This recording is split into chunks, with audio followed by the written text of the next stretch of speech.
مطلب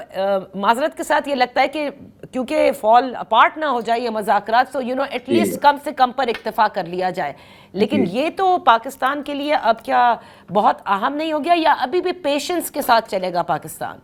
نہیں، میرا خیال ہے کہ اب ایک مذاکرات ایسی سٹیج پہ ہیں جہاں کافی گراؤنڈ ورک ہو چکا ہے، اور میں سمجھتا ہوں کہ دونوں سائڈز میں جو بات چیت چل رہی ہوگی وہ یہی ہوگی کہ مانیٹرنگ میکینزم کس قسم کا ہونا چاہیے۔ پاکستان جو ہے وہ یہ چاہتا ہے، پاکستان کی کوشش یہ ہے کہ پاکستان جو ایکشنیبل انٹیلیجنس شیئر کرے، جو ایویڈنس شیئر کرے کہ افغان سوئل پہ جو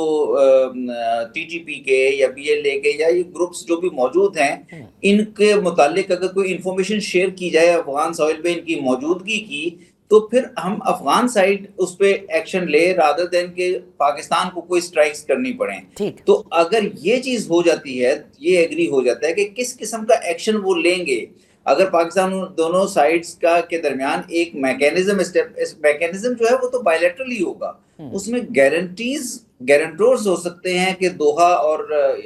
قطر اور ترکی کے گارنٹرز ہو جائیں یا کسی اور ملک کے بھی گارنٹر اگر شامل ہو جائیں اسلامی ممالک کے تو شامل کیے جا سکتے ہیں، لیکن وہ ایکشن جو ہے وہ پاکستان کی طرف سے انٹیلیجنس ہوگی اور افغان سائڈ جو ہے اس انٹیلیجنس کو ویریفائی کرنے کے بعد افغان سائڈ اس پہ کوئی ایکشن لے گی۔ تو اس قسم کا میکینزم ہونا بڑا ضروری ہوگا، اور اس کا جو اشاریہ ہوگا، اس کے انڈیکیٹر یہ ہوں گے کہ وائلنس میں کمی آئے گی۔ اگر وائلنس میں کمی نہیں آتی، ٹیررزم جاری رہتا ہے، تو پھر آپ تو دیکھ رہی ہیں کہ پاکستان میں اس کا پبلک ری ایکشن بہت زیادہ ہوگا، پاکستان میں اس کا آفیشیل حکومت کی طرف سے بھی ری ایکشن بہت ہوگا، پاکستان کے لیے بہت مشکل ہو جائے گا اس صورت میں آگے چلنا۔ تو میرا خیال ہے کہ جو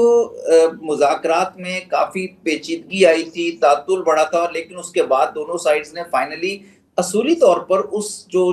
سٹیٹمنٹ جاری ہوئی تھی ترکی کی طرف سے، اصولی طور پر یہ ایگری ہو چکا ہے۔ اب وہ اس کی جوائنٹ مانیٹرنگ میکینزم کی شکل کیا ہوتی ہے، اس کی امپلیمنٹیشن کس طرح ہوتی ہے، اس پہ جانا ہے۔ اس پہ میرا خیال دونوں سائڈز کو بائیلیٹرل بھی پھر مذاکرات جب یہ ایگری ہو جاتا ہے تو بائیلیٹرلی پھر اس کی ایک گراؤنڈ پہ شکل بنانی پڑے گی۔ تو اس میکینزم کے بغیر تو جو آپ کہہ رہی ہیں نا، اس میکینزم کے بغیر صرف مقصد سیز فائر کو کنٹینیو کرتے رہنا تو نہیں ہے۔ سیز فائر تو ایک ایسکیلیشن سے نکلنے کا ایک ذریعہ تھا، اب ایسکیلیشن سے دونوں کنٹریز اس وقت باہر ہیں، لیکن اس کو آگے مزید لے جانے کے لیے تاکہ دونوں ملکوں کے تعلقات ریسٹور ہو سکیں، بارڈر کھل سکے اور کچھ نارمل حالات کی طرف جائیں، یہ ضروری ہوگا۔ تو منصور صاحب، یہ آپ ایکسپیکٹ کرتے ہیں اور یہ ضروری ہے کہ پاکستان کو بھی ایک ریٹن گارنٹی چاہیے ہوگی from the Afghan Taliban side? اب یہ منہ زبانی نہیں ہوگا، کیونکہ منہ زبانی یا اس طرح سے بات چیت کا سلسلہ تو کئی بار ہوا ہے کہ خود یہاں سے وفود جاتے ہیں افغانستان، وہاں پہ جا کر بتایا جاتا ہے کہ کس طرح سے ٹی ٹی پی ہو گیا، بی ایل اے ہو گیا، دیگر جو پراکسیز کام کرتے ہیں اور افغان سرزمین کا استعمال ہوتا ہے، اس کے بعد کوئی ایکشن ابھی تک لیا نہیں گیا، کیونکہ پہلے تو وہ انکاری تھے نا کہ نہیں، کچھ نہیں ہو رہا۔ نہیں، یہ میکینزم جو ہے یہ تو بالکل ریٹن فارم میں ہی ہوگا نا، کیونکہ یہ تو پیپر پہ ہوگا کہ یہ میکینزم ہے، اس طرح سے انٹیلیجنس شیئر کی جائے گی، اس طرح سے اور یہ دو طرفہ ہوگا۔ اگر افغانستان کو بھی کوئی شکایتیں ہیں، کنسرنز ہیں داعش سے متعلق، تو افغانستان بھی وہ اس میکینزم کا استعمال کرتے ہوئے کہہ سکتا ہے، کیونکہ یہ تو میرا خیال ہے بہت پہلے ہو جانا چاہیے تھا، 2-3 سال پہلے ہو جانا چاہیے تھا کہ پاکستان اور افغانستان کے درمیان ایک سیکیورٹی میکینزم، ایک سیکیورٹی کوآپریشن فریم ورک ہو، اور میرا خیال رسپانسبل حضرات جو ہیں دونوں سائڈ سے، رسپانسبل شخصیات اس بات کو کہہ رہی تھی، تو یہ تو بالکل ایک پیپر پہ ہوگا۔ اور میں نے جیسے آپ کو کہا نا کہ یہ میں اس میں انوالوڈ رہا ہوں کئی سال پہلے، جب اشرف غنی حکومت کے دوران پاکستان اور افغانستان کے درمیان بائیلیٹرلی ہم نے ایک فریم ورک ایگری کیا تھا، APAPPS, Afghanistan Pakistan action plan for peace and solidarity. اس کے اندر بالکل اسی قسم کے میکینزمز تھے، حالات اس وقت فرق تھے، ایکٹرز فرق تھے، جن کو ٹارگٹ کیا جا رہا تھا، انسرجنٹ طالبان اس وقت انسرجنسی میں تھے، افغان طالبان اب حکومت میں ہیں، لیکن یہ ایک خد و خال اس کے موجود ہیں، اور اس وقت میرا خیال ہے دونوں سائڈیں اس پہ کافی گفتگو کر چکی ہوں گی، اور انہوں نے کافی ایک آگے میکینزم کو شکل دی بھی ہوگی۔ صرف یہ ہے کہ ضروری ہے کہ اس وقت دونوں سائڈز ایک کانفیڈنس کا ماحول پیدا کریں، اور جو سوشل میڈیا یا میڈیا کے تھرو جو سٹیٹمنٹس ہیں یا ایک دوسرے کے اوپر الزام تراشی ہے اس سے پرہیز کیا جائے. میرا خیال ہے کسی قسم کا